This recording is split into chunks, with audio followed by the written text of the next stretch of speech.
Over 16 million US dollars. That is what Logan Paul's Pikachu Illustrator in a PSA 10 just sold for at Goldin Auctions.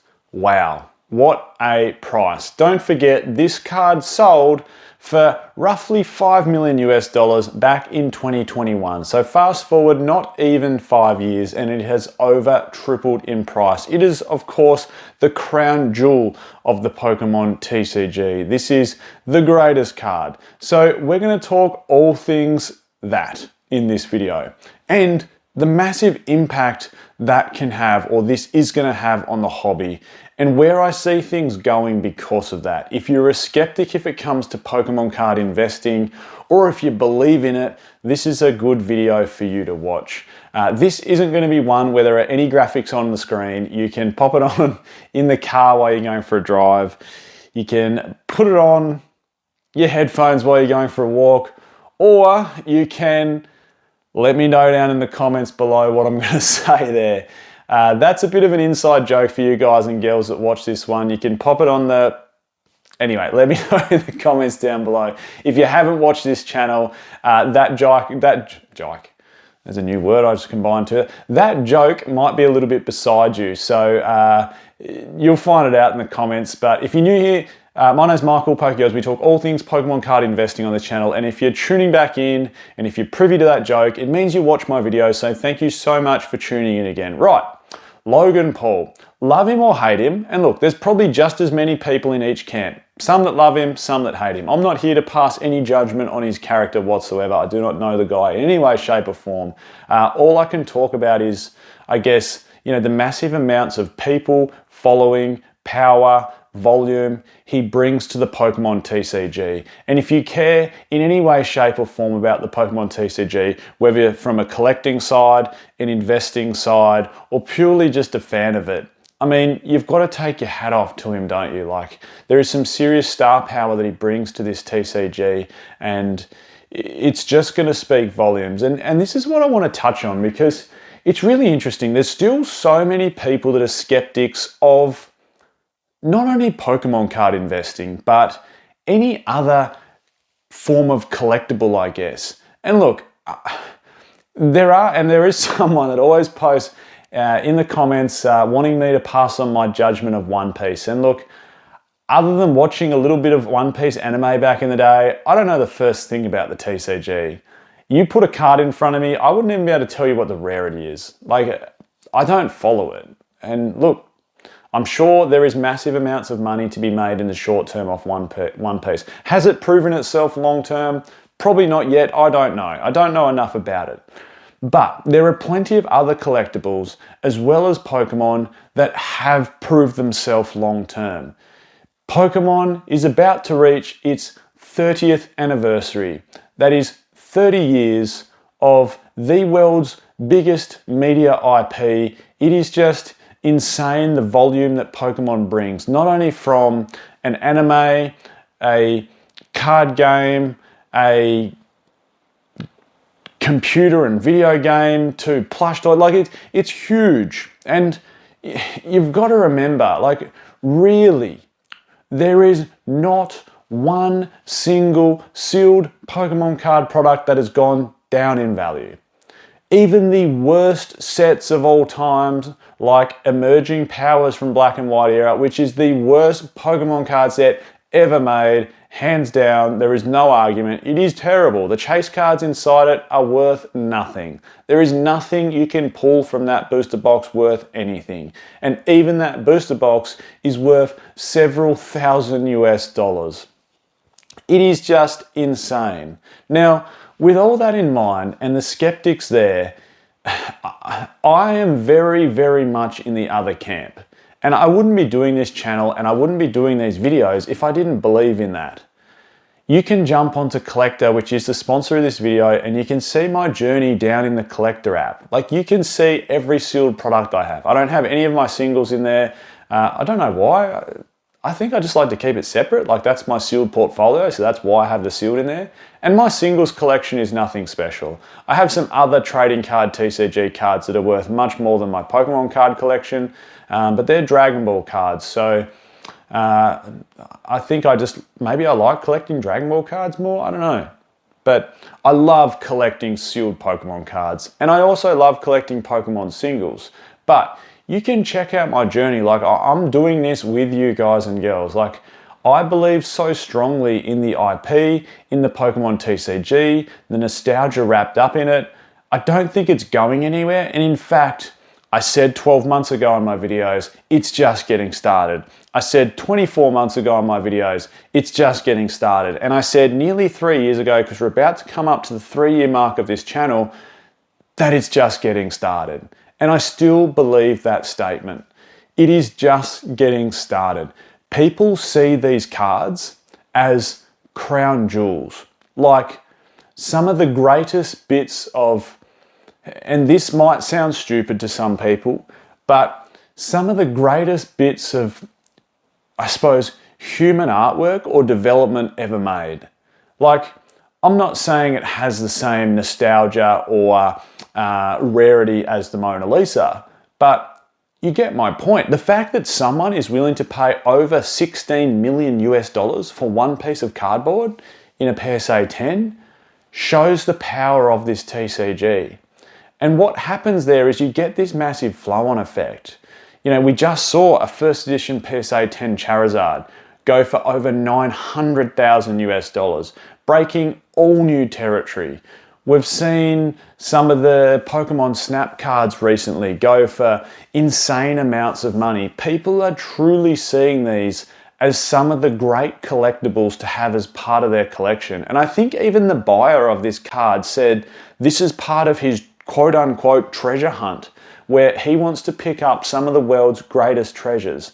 So to say that Pokemon cards now, in some of their rarest forms, like the PSA 10 Pikachu, is a piece of like human treasure that will span across history as something so important, is crazy to think, really. And the fact of the matter is, you just can't go wrong, no matter what era you buy from. I think Wizards of the Coast and EX era are always going to like hold special moments in people's hearts. It's the first era Wizards of the Coast.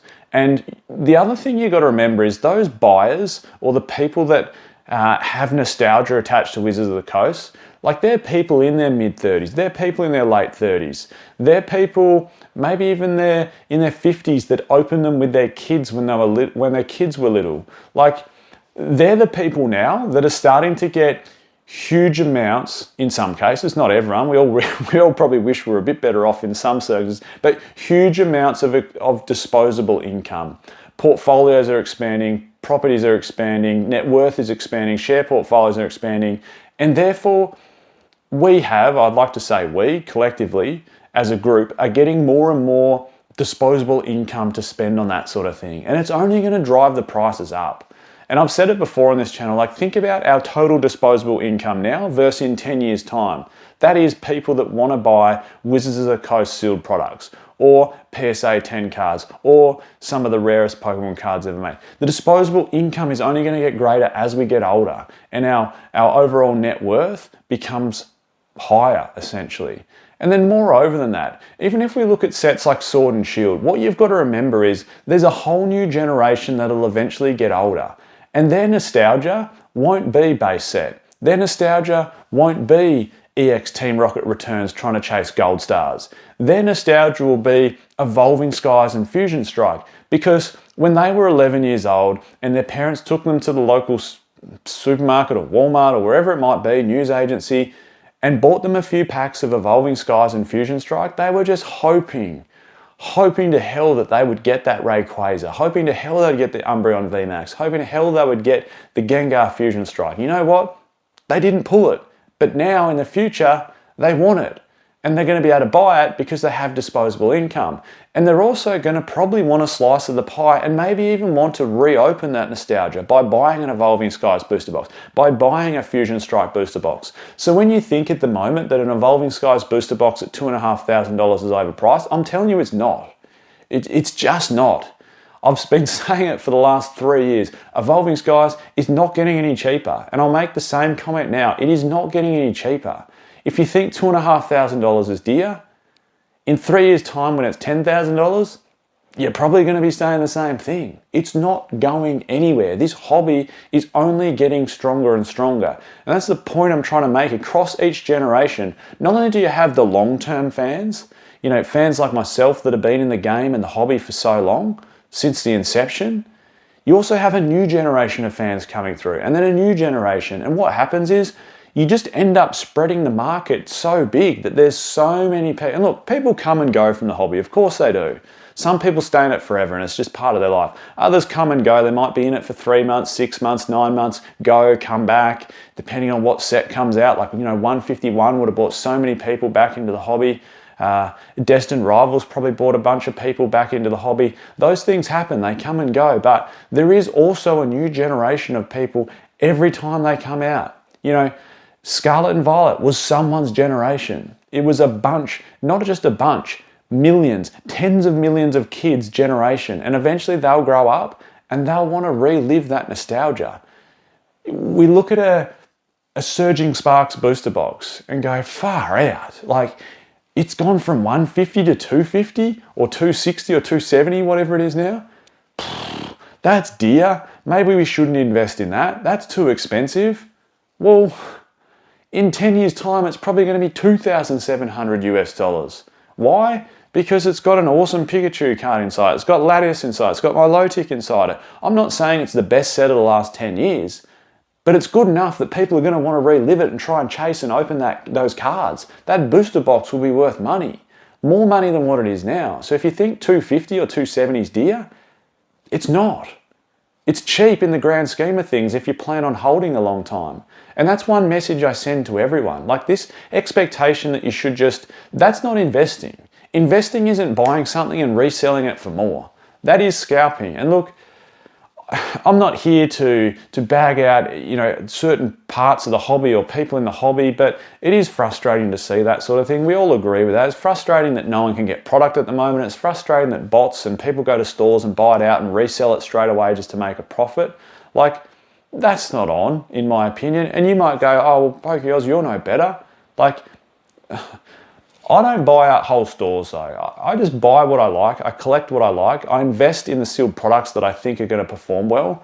I don't go out and buy 50 cases. I can't afford 50 cases. I'm not that well off. Like, I've only got 3 Destined Rivals booster boxes. I wish I had 3 cases of it or 30 cases of it. I can't afford that, mate. I can't afford to go out and buy 30 cases of Destined Rivals. Like, anyway, I'm getting on a massive rant here. My point is, this hobby is only just getting started. This hobby has so much more room for growth. Every generation that's coming out now has a new generation of people that are going to see it as nostalgic down the track. All the booster boxes you're seeing at the moment, although they're difficult to get, they're not that dear in the grand scheme of things. You should be holding long term. And to summarize the whole video, everything that's happened in the last month with the Goldin Auction, pricing on the Pikachu and Logan Paul, it's only adding more fans, more network, more depth to the hobby. And that can only mean good things long term. Let's keep enjoying this ride. I'm Michael, this is Pokey Oz, and I'll catch everyone next time.